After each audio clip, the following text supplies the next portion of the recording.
பிரதமர் Datuk Seri Anwar Hindu கோவில்கள் தொடர்பில் நோக்கமில்லாமல் கூறிய கருத்துக்காக இந்திய சமூகத்தினரிடம் பகிரங்கமாக மன்னிப்பு கோரியுள்ளது ஒரு பெருந்தன்மையான தலைவரின் நேர்மையை காட்டுகிறது. அதே சமயம் அது மனப்பூர்வமான தன்மையையும் பொறுப்புணர்வையும் தெளிவாக பிரதிபலிப்பதாக ஸ்லாங்கூர் சென்டோசா சட்டமன்ற உறுப்பினர் டாக்டர் குணராஜ் ஜார்ஜ் கூறியிருக்கிறார். இத்தகைய மனப்பான்மை உண்மையிலேயே மரியாதைக்கும் பாராட்டுக்கும் உரியது.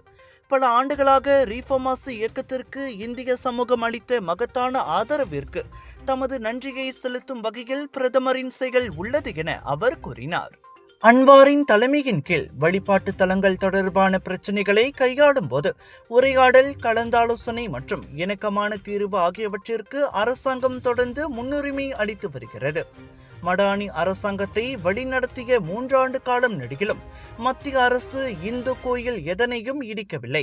அதே சமயம் நாடு முழுவதும் உள்ள இந்து கோயில்கள் உட்பட முஸ்லிம் அல்லாத வழிபாட்டு தலங்களின் பராமரிப்பிற்காக மடானி அரசாங்கம் 200 மில்லியன் ரிங்கெட்டை ஒதுக்கியுள்ளது. எனவே மன்னிப்பை ஏற்றுக்கொண்டு அடுத்த கட்டத்தை முன்னோக்கி செல்லும் காலம் வந்துவிட்டது.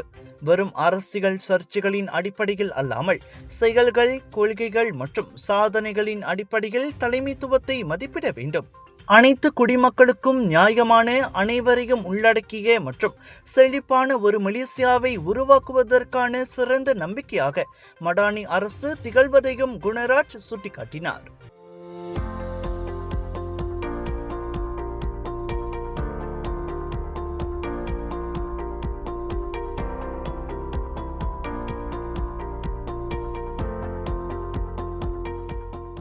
ராஜயோகாவில் அனைத்து கங்கைகளிலிருந்தும் கும்பகோண மகாமகத்தின் புனிதமான லட்சுமி குபேர வாஸ்து தீர்த்தம், ராஜயோகாவின் தனித்துவ தரம் கொண்ட சுண்ணாம்பு, ராஜயோகாவின் இயற்கை வல்லமை கொண்ட சீயக்காய், இயற்கையான சந்தன கட்டைகளிலிருந்து நிறைவான வாசம் கொண்ட சந்தனம், தெய்வீக வழிபாட்டிற்கு ஹோம குச்சிகள், அனைத்தும் உங்கள் ராஜயோகாவில். இது ஒரு சிம்லா மார்க்கெட்டிங் வெளியீடு.